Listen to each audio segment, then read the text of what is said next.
What's going on, everybody? Welcome back to the show. Welcome back to another episode of Seahawks Now, your home for all things daily Seattle Seahawks news, updates, and rumors. Today, Seattle's win over Jacksonville. What did the Seahawks prove on Sunday? Plus, JSN having the game of his life. But first, I want to start with some key takeaways from the win, because it was a good win. I got to listen to this game on the radio, so it was a fun one. I didn't actually have the chance to watch the game. I was driving all day, but I got to listen to the amazing Seattle sports radio call, and they are electric as always. First half, Seattle kind of struggled in the first quarter. They were down 6-0. They gave up a touchdown on the first drive, and then the defense just locked in. The defense really locked in the rest of the way. Seattle scores 20 unanswered points, 13 in the second quarter, 7 in the third quarter, makes it a 20-6 lead, and then allows one more touchdown in the fourth quarter. Jacksonville goes for 2 the second time, misses it, so the final score ends up at 20-12. But it was a great game. I mean, it was an all-around team win. I think the offense played better than the 20 points that they got. They would have had 23 if not for a penalty, and then they just took a knee.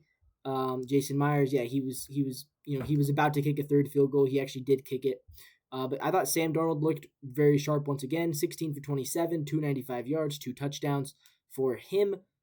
Meanwhile, Jackson Smith and Jigba, we're going to talk about him in a little bit. He has the game of his life. 8 receptions, 162 yards, and a touchdown, averaging 20.2 yards per reception. How about A.J. Barner checking in with a huge 61-yard reception late in the game. Barner goes for a 61-yard reception that pretty much sealed the game, right? We were up by 8 in the fourth quarter, and it was Barner who managed a huge pass to get us into field goal range. So that was huge, and I believe that was on a first down call as well, 1st and 10. Cooper Kupp going for a touchdown. Again, his numbers are not incredible right now, but he's contributing, and I believe he has 2 or 3 touchdowns on the season. He has one. That was his first. Never mind. So he has 1 touchdown. But good for him. Checking in with his first touchdown as a Seahawk, with 40 yards on just a couple of receptions. Again, his numbers. This is probably what we can expect from him going forward. He's averaging about 40 to 50 yards per game. That makes a lot of sense. That's probably where he lands. Right now he's at 43 yards a game. It is the lowest of his career. But when you have JSN on your team, it doesn't really matter, right? You'd say that. The run game didn't really do a whole lot, but I don't think it needed to. I do wish they would have leaned more in, but I sound like they weren't trying. Kenneth Walker, 10 carries, 34 yards. Charbonnet, 12 carries, 24 yards. So, they were giving them options. I mean, they both had double-digit touches. Neither of them could get the ball going on the ground. So we did need to rely a little bit on the offense, and I think that's why we had some lulls, especially in the fourth quarter we had kind of an offensive lull. Just didn't do a whole lot in the second half offensively, and I think a lot of that probably falls on the fact that we were trying to run the clock out. We were trying to just dominate time of possession, dominate the line of scrimmage, but the run game wasn't working, so we just kept punting. And, Michael Dixon, he goes for 7 punts, so that's a lot. But at the same time, you also forced Jaguars punter Logan Cook to punt 8 times. So there you go.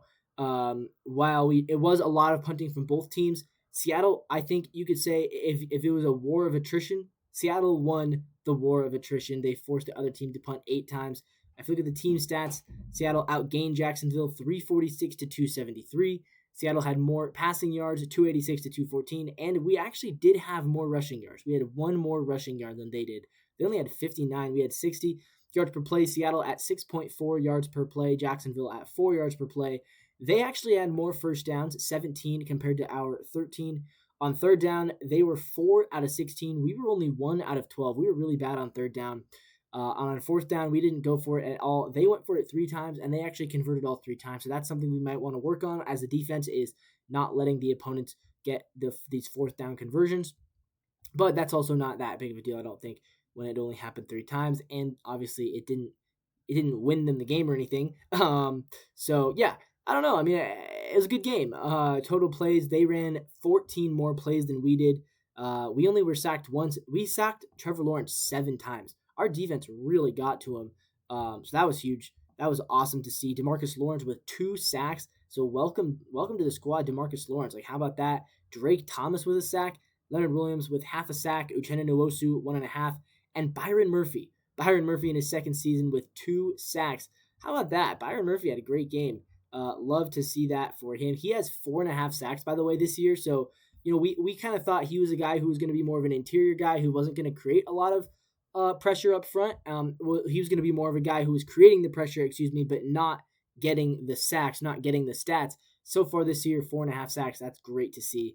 The defense was excellent. Again, 7 sacks. We only get sacked the one time. And then as far as penalties go, we were the more buttoned up team. We committed 7 penalties for 56 yards. They committed 10 penalties for 76 yards. So they were a little bit less, a little bit more penalized, a little bit out of their skis. They did win Seattle lost the time of possession. Jacksonville wins it by over 6 minutes. Doesn't matter. Seattle gets the win. Great team win. All right. What did Seattle prove? Because I talked about last week saying, like, yes, we were 9-1 on the road under Mike Macdonald going into that game. But if you looked at the teams we had beaten, if you looked at those 9 wins, it wasn't the most impressive cohort. It was twice against Kyler Murray, who we've owned. It was once against Brock Purdy and the Niners, who that was without most of his supporting cast. It was no George Kittle, no Brandon Ayuk, a lot of bad linemen, you know what I mean? And then it was once against Jimmy Garoppolo in week 18, which, okay, it was week 18. The Rams were resting their starters. So that was their 4 divisional games. And then it was a lot of kind of mid-quarterback. Twice against Aaron Rodgers, who we've also owned, and also he's 40, and also he's not been very good, although, he actually has looked good this year. So maybe that win against the Steelers is better than I thought it was. And then the other ones was a couple of backup quarterbacks. I believe there's a backup. Caleb Williams was one of those wins last year in that 6-3 game. So it felt like a lot of fluky wins against subpar quarterbacks.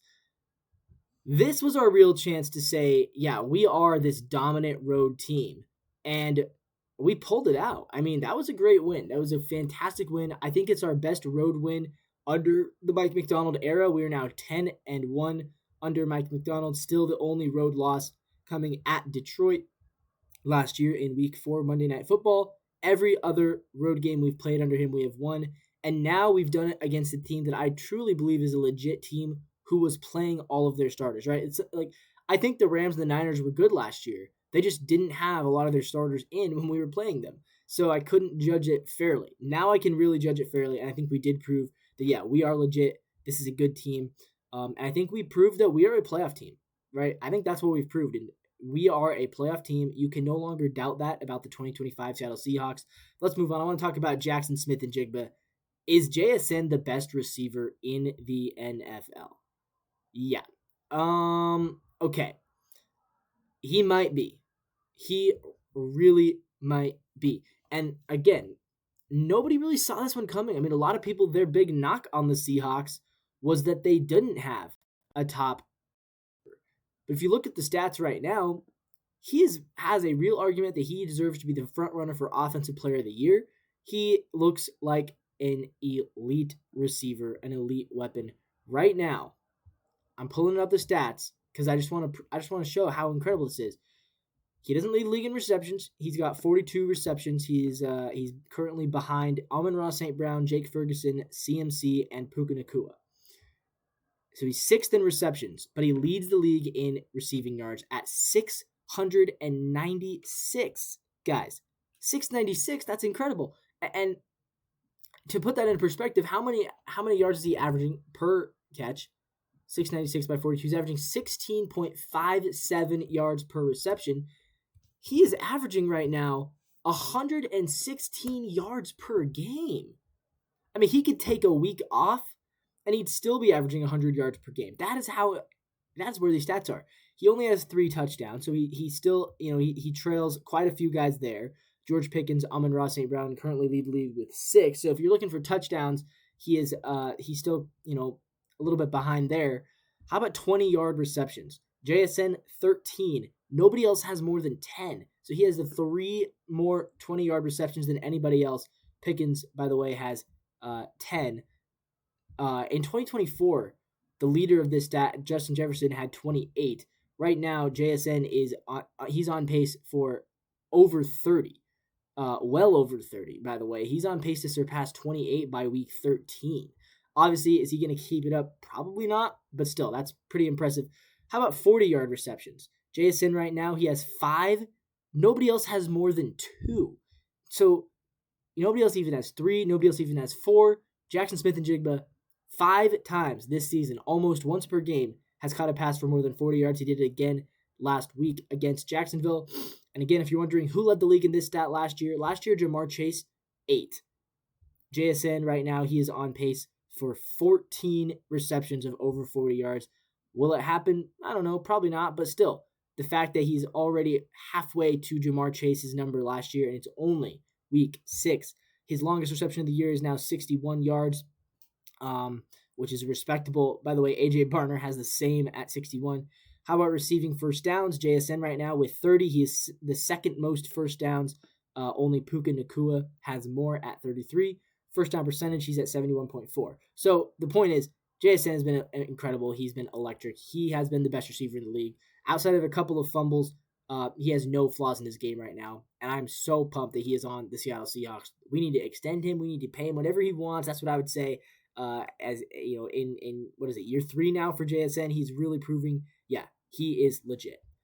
But with that, guys, we're going to wrap this video up for today. As always, leave a like, leave a comment down below if you enjoyed the video. And as always, we'll see you guys next time. Until then, go Seahawks.